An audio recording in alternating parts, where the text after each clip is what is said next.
B-17 ball turret gunner.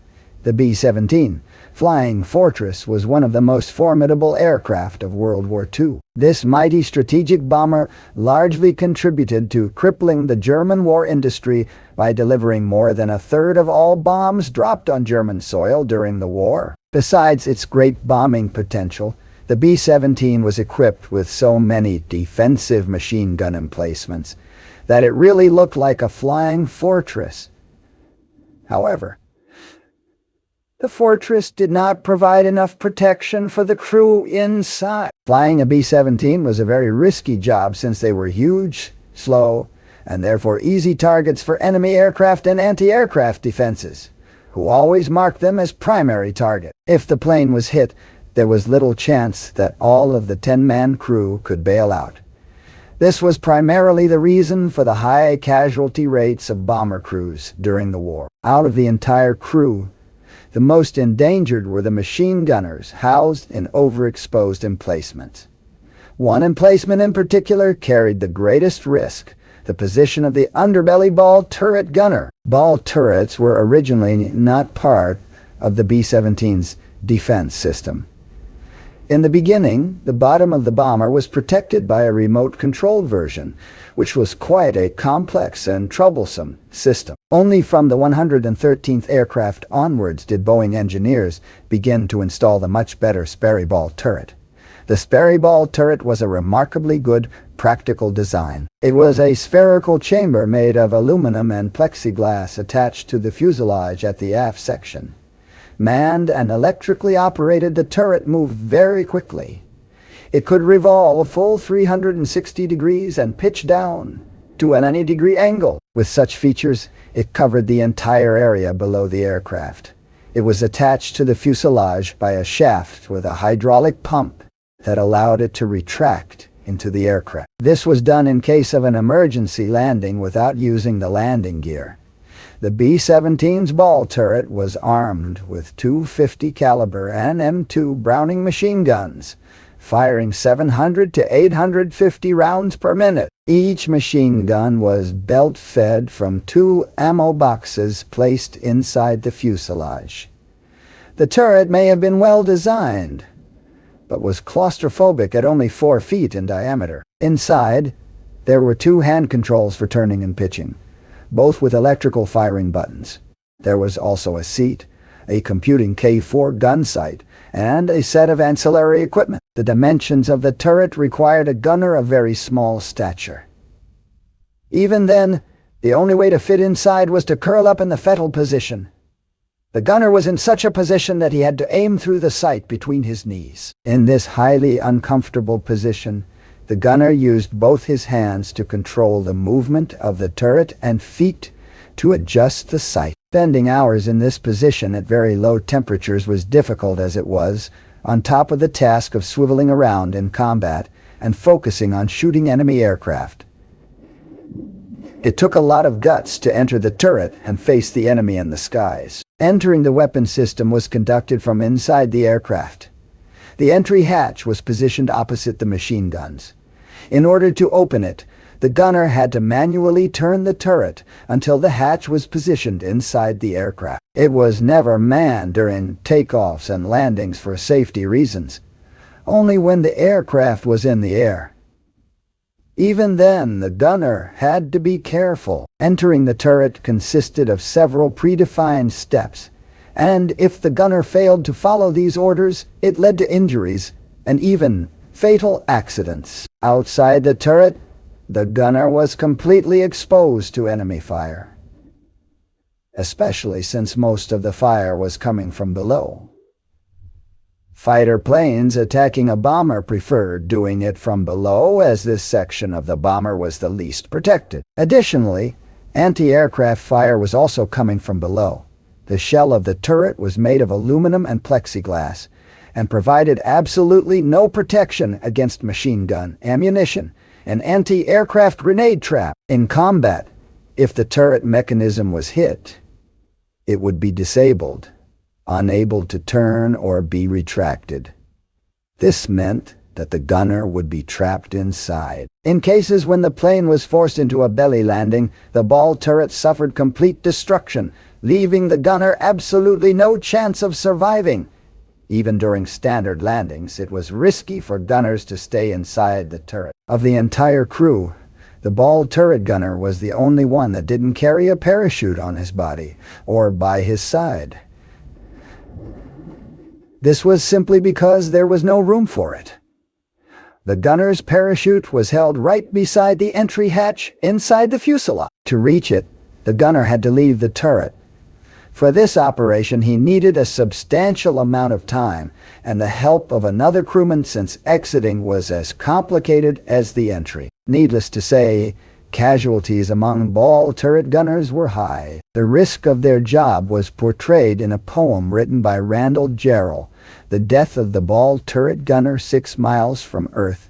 Loosed from its dream of life, I awoke to back flak and the nightmare fighter. When I died, they washed me out of the turret with a hose." U.S. B-17 bomber.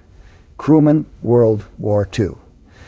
The United States Army Air Force was made up of volunteers, mostly in their late teens and early 20s. From every part of the U.S. bomber crews would receive extensive training at American air bases before being sent overseas for combat duty. A B-17 would typically have a crew of 10, including a pilot, who was the flight commander, a co-pilot, a bombardier and a navigator, a radio operator, a flight engineer, 2 waist gunners, a tail gunner, and a ball turret gunner. The USAF would launch their strategic bombing campaigns from bases in England, North Africa, and Italy.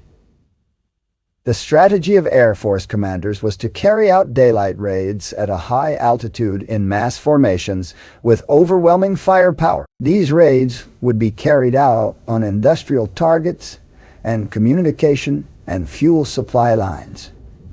Losses in 1943's bombing campaigns were very high, and it was common to see a high proportion of B-17s not making it back. As the war progressed and German air defense capabilities depleted, the bombing campaigns became more effective. Combat missions would start early in the day, with crews being woken up in the early morning by an officer for briefing of the day's mission.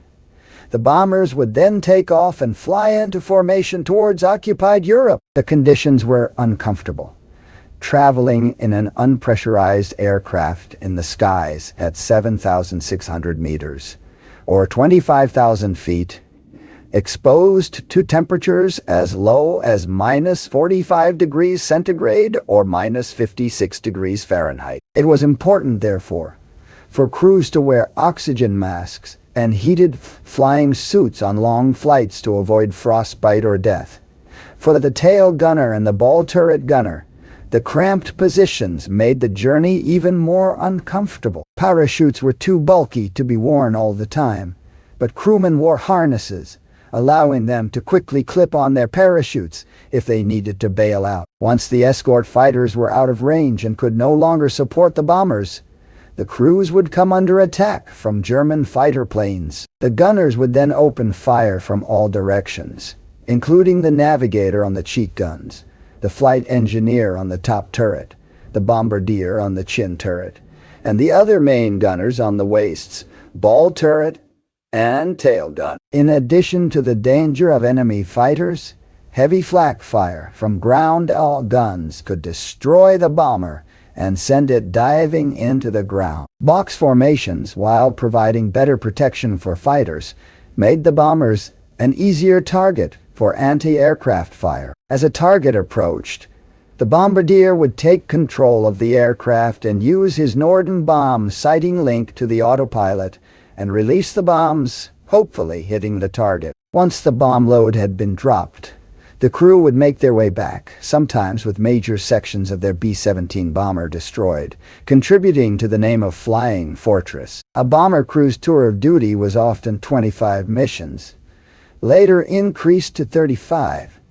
The odds of survival, a 1 out of 4 chance of completing his tour of duty, made the crewman's tour nerve-wracking day or night strategic bombing in World War II. One of the most effective and controversial tools used by the Allies during the Second World War was a sustained strategic bombing campaign. Long-range heavy bombers would strike targets deep within Germany, intending to destroy or disrupt vital infrastructure and cripple German morale. Both the Americans and the British agreed on the importance of strategic bombing, though they differed greatly in how such a campaign would be conducted and the methods that would be utilized. The British RAF, utilizing long-range bombers such as the Avro Lancaster, preferred the use of nighttime bombing runs, while their counterparts, the American U.S. Army Air Force, made extensive use of the Boeing B-17 Flying Fortress and the consolidated B-24 Liberator during daylight raids. Each would have their own rationale for flying either day or night. In January 1943, the Casablanca Directive was issued. It was a joint British-American plan that outlined an around-the-clock bombing campaign designed to ensure the, quote, destruction and dislocation of the German military, industrial, and the undermining of the morale of the German people to the point where their capacity for armed resistance is fatally weakened. End quote. During the day, German skies would be darkened by flights of American bombers, while the nights would be handled by the British. The Americans' main objective, in theory, was the precise destruction of specific targets to smash German industry, such as factories, while limiting collateral damage. In order to hit their targets with as much accuracy as possible, the bombers would make use of the latest targeting instruments, such as the Norden bomb sight. The Norden bomb sight was imbued with mythical qualities, believed to be able to aim a bomb into a pickle barrel. This was the scalpel of the air campaign. In contrast, where the Americans could drop their payloads with remarkable accuracy instead of a specific factory or industrial complex, the target would be entire cities, completely destroying the infrastructure necessary to continue the war effort. In response to the Blitz, a concentrated effort against British cities by the Luftwaffe, the aim was also to break the morale of the German population, forcing them to capitulate. This practice, known as saturation or area bombing, was the sledgehammer of the air campaign. Of course, in order to hit a target, the bomber crews would actually have to see their target. By operating daylight, the Americans could navigate towards their objective more easily, and using their Norden bomb sights, more effectively target specific locations, while avoiding non-objective buildings, at least in theory. In the realities of combat, the bombardier's aim would be thrown off by weather conditions, enemy action, and target misidentification. It was estimated that only around 14% of bombs dropped fell within 1,000 feet of their objective in early 1943, but up to 44% in 1945. In Japan, where the wind scattered bombs more at high altitudes, the UAFA were forced to switch to lower altitude nighttime bombing. The British nighttime operations were forced to forego hitting something as specific as a single factory, which would be difficult in the darkness, and even more so when the cities were darkened under blackout conditions. Furthermore, area bombing was less reliant on possibly faulty intelligence. Maps, photographs, and other forms of information about a potential target could be misleading, meaning that even the most precise and surgical strike could simply have hit the wrong target. By spreading their payloads over a wider area, British bomber formations ensured that at least something important would be hit.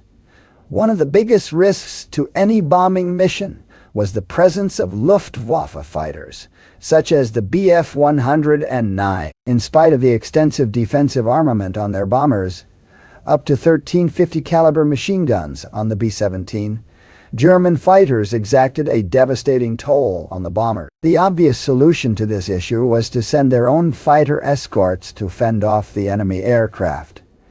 The problem was that early in the war, There was no fighter plane that could match the range of the bombers so far into Germany. Once the fighters, such as the Republic P-47 Thunderbolt, reached the limit of their operational range, they would be forced to turn back.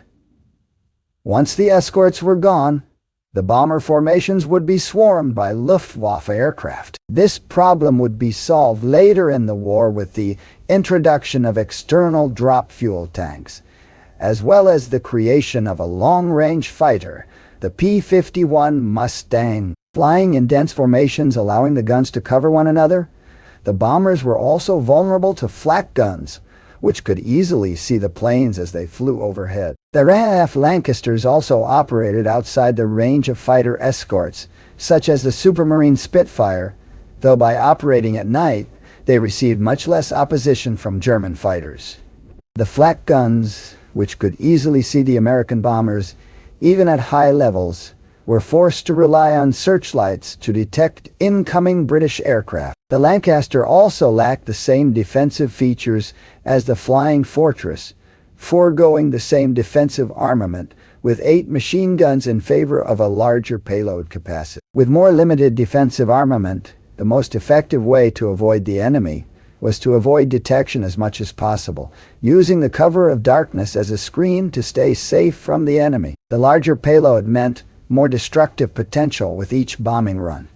Overall, the cost of daylight bombing runs was immense. Over the course of the war, the 8th Air Force alone, which performed the majority of raids over Germany, lost 26,000 men, more than the Marine Corps during the entire war, with total USAF losses placed at 40,000 dead, 18,000 wounded, and around 12,000 captured. In August 1943, a major raid meant to disrupt German aircraft production was launched. The targets would be a Messerschmitt plant in Regensburg and a ball-bearing factory in Schweinfurt. Once they were over their target, the unescorted bombers were swarmed by Luftwaffe fighters and were torn apart. Of the 367 bombers that participated in the raid, a staggering 147 were shot down. In a later follow-up strike against Schweinfurt, of the 291 bombers deployed, 60 were shot down, 17 crashed in England, and 121 were in need of vital repairs. Known as Black Thursday, it was clear that the defensive guns of the American bombers were insufficient to keep the aircraft safe, and unescorted missions were suspended. British night raids were marginally safer, being shielded by the cover of darkness, though they also suffered heavy casualties. German fighters, flak batteries, and other anti-air defenses took their toll, and by the end of the war, the RAF had lost over 57,000 men, with 8,400 wounded and just under 10,000 made prisoner. To this day, there is debate over which method was more effective.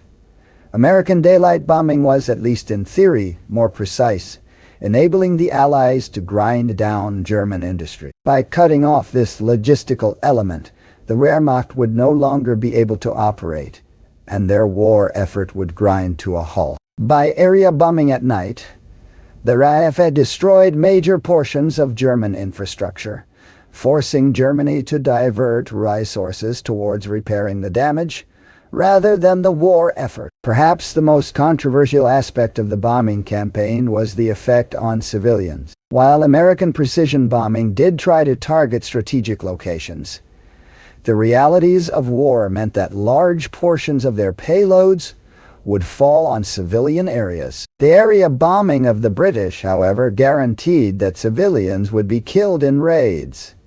This was seen as justifiable, as no doubt many of those killed were factory workers, playing a vital role in the war effort. It was also believed that by hitting a civilian area, German morale would collapse, and their desire to continue the war would diminish.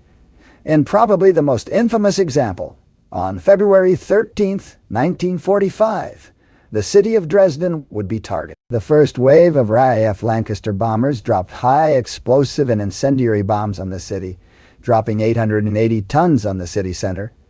A firestorm erupted, and flames tore through the city. With this, and subsequent British and American raids over the next few days left Dresden, the seventh largest German city, in ruins, with between 25,000 to 35,000 dead. Though this was the most famous example, many other cities were targeted in a similar fashion, and anywhere between 750,000 and 1,000,000 German civilians were killed as a result of the air campaign. Overall, the daytime raids by the U.S. Army Air Force and night raids by the RAF were a vital part of the Allied war effort, each with their own pros and cons. Which method was more effective was debated at the time, and will no doubt continue to be a source of discussion into the future.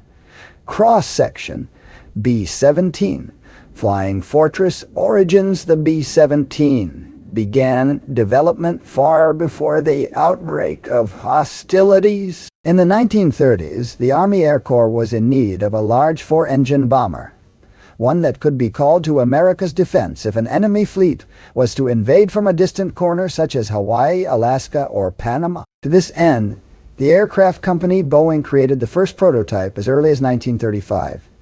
In 1937, there was a limited production run, so by the time the U.S. entered the conflict in 1941, there was already a small but growing fleet of the aircraft. The name Flying Fortress came from a reporter, who in 1935 exclaimed that the prototype looked like a flying fortress after seeing the multiple machine guns on the craft. Variants in numbers over the years, the basic design of the B-17 was upgraded multiple times. After the Model 299, the first prototype, the first to go into significant production was the B-17B, which first flew in 1939. During the war, the Flying Fortress was modified multiple times, with improvements such as more defensive guns, more powerful engines, and many other features to improve performance. The B-17 is considered to be the definitive variant of the Flying Fortress, with over 600 manufactured before production ended. Altogether, around 12,700 of all variants were made, mostly by Boeing, but also by manufacturers Douglas Aircraft and Vega, which was a subsidiary of Lockheed. In addition to its role as a bomber, there were several other patterns that were devised using the B-17's frame. These included an escort version, the YB-40, which was armed with extra machine guns and was intended to escort other B-17s before the introduction of long-range fighter aircraft, the C-18, a cargo plane, the F-9 reconnaissance aircraft, among many others. Dimensions: the B-17 measured in at 74 feet 9 inches in length, with a wingspan of just under 104 feet and a height of 19 feet 1 inch. It weighed in at 36,000 pounds unloaded, though this can increase to upwards of 65,000 pounds with a full bomb load, machine guns, ammunition, and other additions. The Flying Fortress was made from aluminum, which was much lighter than steel, saving on valuable weight. Performance: the B-17 was propelled by 4 Wright Cyclone R-1820 9-cylinder engines, each one capable of producing 1,200 horsepower. The top speed of the Flying Fortress was 300 miles per hour, though this was rarely done, with typical cruising speed of around 170 to 200 miles per hour. The surface ceiling was 35,000 feet. The B-17 was a long-range bomber and had a large 2,800-gallon fuel tank, giving the Fortress a range of around 2,000 miles. Though this can vary greatly depending on the bomb load, weather conditions, and numerous other factors. Armament: as a bomber, the B-17 had a typical payload of 6,000 pounds of bombs, though this can be increased to 8,000 pounds depending on the type of ordnance being carried. In some cases, external bomb racks were fitted to the fuselage, increasing the payload to over 17,000 pounds, though this greatly reduced the operational range and was rarely performed. To protect the bomber, The B-17 was fitted with 12 50 caliber machine guns fitted around the fuselage. These were a machine gun mounted each on the left and right side of the nose. In the cheek of the bomber, a pair of remote-controlled guns in a chin turret, twin guns in a dorsal turret, a pair of waist gunners with a single machine gun each, a pair in the ball turret underneath the fuselage, and a pair utilized by the tail gunner. An additional 13th gun could also be located in an auxiliary turret behind a dorsal turret. Since space and weight were limited, each gun had a small supply of ammunition, with no more than a minute's worth of rounds available, forcing the gunners to be careful with their aim. Crew: the typical B-17 flew with a crew of 10 men. These were the pilot, co-pilot bombardier, who operated the chin turret, the navigator, who utilized the cheek guns, engineer, who was also responsible for the dorsal turret, a radio operator, a pair of waist gunners, a tail gunner, and a ball turret gunner, arguably the worst position on the aircraft. Because the flying fortress was unpressurized, the crew would need to rely on external oxygen supplies, or they would pass out from lack of oxygen. To protect them from the frigid temperatures at high altitudes, they would wear wool-lined clothes and jackets, which would be heated through an internal electric heating system, since any exposed skin would be vulnerable to frostbite. They communicated with one another through an intercom system. The Norden bomb sight. In order for the bombing missions of the B-17 to be effective, it needed to be able to deliver its payload accurately from high altitudes. For this reason, the Flying Fortress would be equipped with the Norden bomb sight. First going into production in 1932, it replaced the Sperry 1 bomb sight. There were different versions of the bomb sight, but they all operated on the same basic principle. As the bomber approached its target, the bombardier, located in the nose of the aircraft, would activate the bomb sight. He would input the aircraft's heading, speed, and estimates of wind speed and direction into the sight's analog computer, and then align the crosshairs on the target. At this point, he was in control of the aircraft. Gyro stabilizers would keep the bomber level, and the sight had an integrated bomb release mechanism, which allowed the bombardier to drop the payload the instant they were over the target, since even a few seconds' delay could mean missing the target entirely. Once the bombs were dropped, the Norden bomb sight would be shut off, and the pilot would take over flying the aircraft once more. During this time, the bomber was the most vulnerable, since it had to stay steady and level, making it an easy target for fighters and flak guns, in spite of some admirers of the Norden sight stating that it could, quote, drop a bomb in a pickle barrel. The realities of bombing runs during the chaos of combat meant that very few bombs hit their target, and large formations of bombers were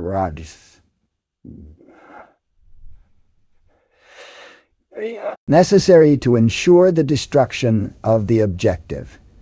Names and artwork like virtually all aircraft of the Second World War, crews became sentimental about their aircraft and would give them names and decorate the nose with artwork. These could range from the humorous to the risk to the sentimental. Animals, cartoon characters, pin-up models, and various other images adorned flying fortresses, adding a personal touch and a bit of levity and sentimentality to an otherwise distressing situation. The B-17 in combat. The B-17 served in virtually every theater of the conflict where the U.S. Army Air Corps was present, and was generally a well-regarded aircraft by those who served in them. In spite of its reliability and high performance, bombing missions, especially over German-occupied Europe, were particularly dangerous. B-17s would fly in what were called box formations, groupings of 9 to 12 bombers in close formation, whose machine guns could cover one another. In spite of this, early in the war, they operated outside of the limited range of fighter escorts, and once the escorts returned home, they would be swarmed by Luftwaffe fighters. In the face of fierce resistance, the B-17 gained a reputation as a robust aircraft that could endure significant punishment. Tales of bombers flying with tails blown off, damaged engines, or gaping holes ripped in the fuselage were commonplace, and these heavily damaged aircraft could still limp home. In spite of this, B-17 crews suffered appalling casualty rates. During the course of the war, of the 12,700 bombers built, over 4,700 of them were lost, roughly a 37% rate. In 1943, the life expectancy for a flying fortress and its crew was around 11 missions, well short of the 25 needed to complete a tour. In spite of these rates, the bombing missions took their toll on German industry, grinding their war machine to a standstill. The lessons learned during these missions gave rise to the B-29 Superfortress, which rendered the B-17 obsolete. After the war was over, surviving B-17s were still used into the 1950s for reconnaissance training and as a cargo plane. Of the thousands that were produced, only a few dozen flying fortresses remain intact, mostly as museum pieces, and only a handful are airworthy, and these have been grounded due to safety concerns, ending the career of one of the most famous aircraft ever to take to the skies.